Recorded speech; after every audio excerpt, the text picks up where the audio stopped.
Welcome to First Person Defender, where good guy role players come face to face with unknown attackers in real-world scenarios and fight their way out. Do it now! Each episode of First Person Defender features a situation straight out of real life. Get down on the ground now! This is First Person Defender. A young nurse with a fresh carry permit leaves work, only to be faced with an armed robber intent on getting drugs. Will her concealed carry training be enough? Where's your morphine? Let's leave here Where's with your no problems. morphine? I'm Christine. I graduated nursing school in December and I work in the Children's Hospital. This weekend I took my concealed weapons permit class and waiting to send my paperwork off so I can carry. I decided to get my permit because I was pumping gas not too long ago at a gas station and I got confronted with a suspicious male and I felt very uncomfortable, so I would like to feel prepared if that were ever to happen again. The way Christine described the episode, again, not being very uncommon, in fact, being very common, being approached by an individual while you're occupied doing something else. She's pumping gas at a gas station that happens to be in a bad neighborhood, and the encounter left her jarred, left her rattled, left her concerned for her safety.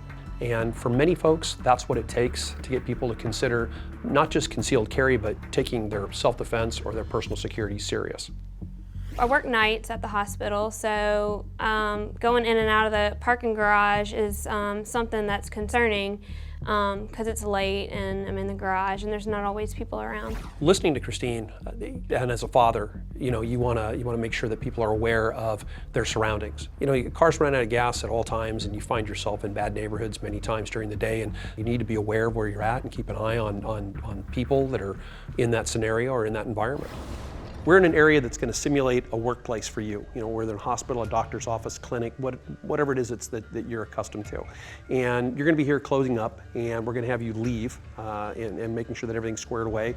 And we're going to have you walk out of the building, which is something that's probably pretty common with a day-to-day activity for yourself. Okay? Yep. Now, for safety purposes, there's some specific ways I want you to go to get out of the building, so we want to make sure you follow a specific route, okay? Okay, now you're wearing a Kelly green shirt, okay? Now anybody you see in one of the fluorescent shirts, we're completely out of play. We don't even exist.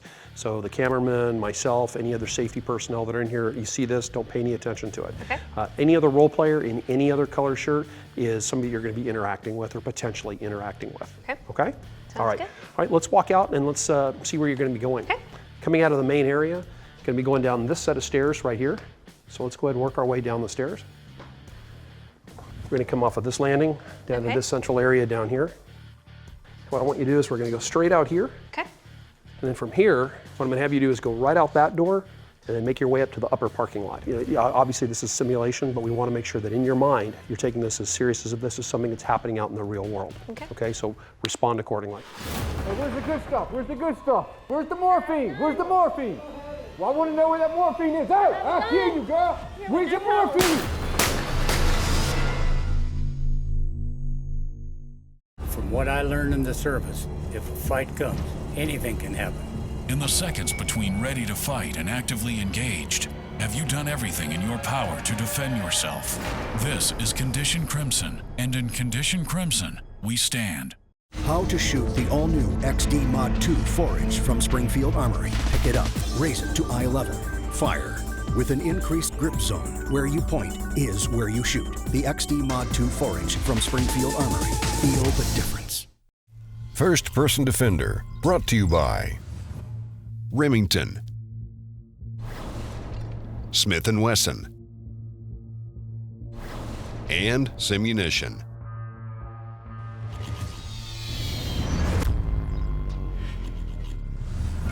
Christine is a nurse who recently got her carry permit. In this scenario, she will be forced to face an attack as she leaves work. Well, I guess I'll see you Monday. Monday. Okay. See you later. Bye. Bye. See you later. Hey, where's the good stuff? Where's the good stuff? I want the good stuff. Where you keep the drugs? Where's the morphine? Where's the morphine? Where's the morphine? I want to know where the morphine is. Look, let's leave here, no problem. Give me the morphine. No problem. Give it to me. Where is it? Let's not have any Get problems. over there. Y'all get over there. Well, I want to know where that morphine is. Hey, have a I hear gun. you, girl. You got a gun? What have you a gonna gun. do? Shoot me with that gun?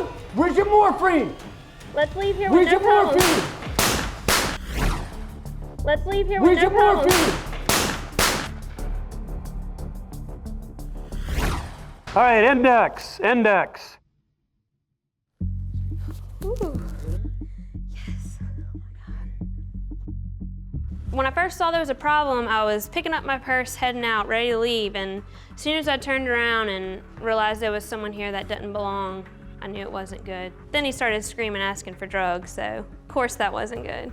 I tried to let him know that I did have a gun, and maybe I should have shot sooner, but I wanted to give him the opportunity to run away. I didn't want to just shoot him right off. How close do you think would have been far enough away? I would say probably about 4 or 5 feet was close enough. Too close? Too close. Too close. All right, Christine, we already ran the first simulation scenario, and I know you said, somewhere between that 4 and 5 feet, you felt that was where it was getting to be a little too close. Now, the reality is that an average human being can close 21 feet or greater before a typical shooter can get a gun out of a holster and get a shot on target. So 4 and 5 feet is incredibly way too close. So our goal on these is to create some distance, okay? You're carrying in your purse, and you've said that before, that's the way you intend to carry. I want you to try it off the hip. Not because there's anything wrong with carrying it off body per se, but there's a time and a place for carrying off body. The key thing is when you carry it on your hip or on your body, you always have it versus you having to go get a purse to go get it. Okay, and there's a lot that can happen to your purse. If he'd have come up, bum rushed you, snatched the purse out of your hand, then the gun would become his gun. So we're going to work out of the holster. I'm going to have you put a couple of rounds on target from the holster, and then I'm going to talk to you a little bit about some movement. Okay. Go ahead and draw it and come to ready. Okay, go ahead and load your weapon. Okay, now go ahead and reholster it for me. Now you've got a fully loaded firearm here, okay? Our goal is, this is close. Now we're well within that reactionary gap here. You're probably somewhere within 10, 15 feet away from this bad guy. One good solid lunge, and he's right on top of you. So we're gonna make sure that you're able to dispatch him effectively before he gets on top of you. I want you to come up and put 2 rounds center mass to that target when I give you the cue. Okay, you focus where you want. Don't look at me, look at the target. Look where you want the rounds to go. Go.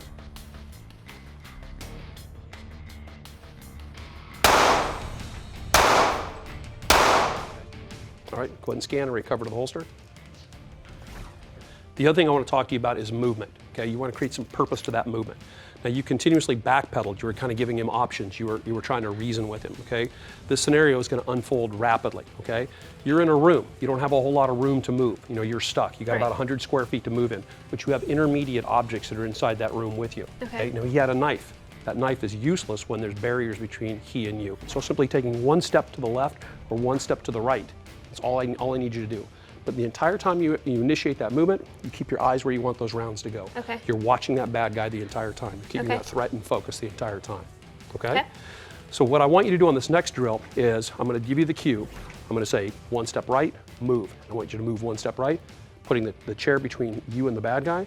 Put 2 rounds center mass to the bad guy. Okay. All right? All right. You ready to do this? Ready. All right. Focusing on where you want the rounds to go, listen to the command, okay? I want you to go 1 step left, move.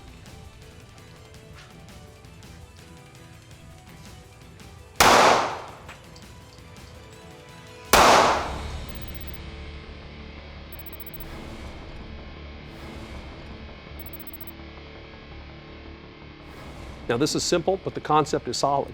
Put something between you and the bad guy. Okay? He's got a tool that requires contact with you in order for it to be effective. Right. Okay? This can save your life. What's she doing? Coming up, Christine fights off an attacker and her own nerves. Ah!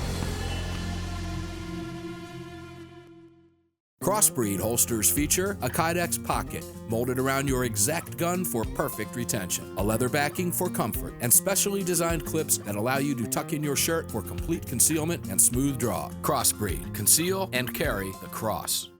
For more than 100 years, the Model 1911 has been by our side through it all.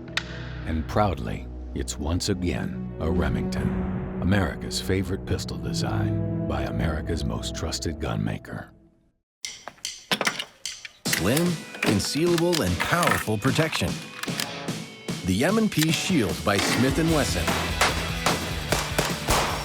Confidence?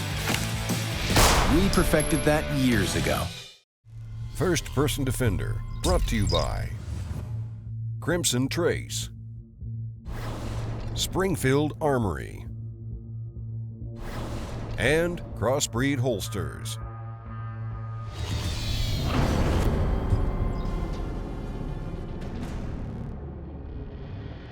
Let's leave here with no problems. You know, a scenario like that coming into a clinic where drugs are stored and kept, that's an all too common scenario, and that could happen any place in the country. I was impressed from the aspect that she engaged, she kept the individual, the bad guy, directly in front of her the entire time. She didn't turn her back, she didn't turn her side, she dealt with him, but she allowed herself to get way too close to the individual and then allowed him to continually keep closing that gap as she backpedaled away from him. Well, during the live fire exercise, I wanted to talk to her a little bit about alternate modes of carry as opposed to carrying out of off the body. Relying on that as the only tool in your toolbox can limit you in your decision-making capabilities. In the second scenario, we wanted it to be different. So we put Christine at a desk. You know, she's monitoring the clinic, she's working from a desk. She has patients, clients in the waiting room. The goal here was to try and see where she was going to take action, where she was going to actually launch into action at, and then how she was going to utilize those intermediate barriers inside the room.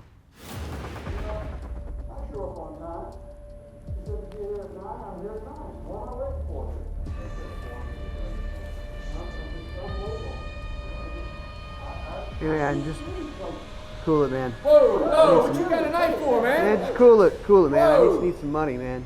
Oh, come on, man. Why you here? Man, I just need some drugs, man. Why don't you go? You probably should go somewhere else, dude. Why don't you just get out of here? Man, get away from me! Oh. Get away from me! Oh, Jesus. Oh, my God. What is she doing? What is she doing?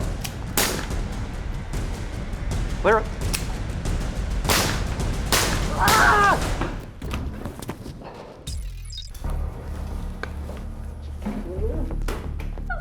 I was waiting.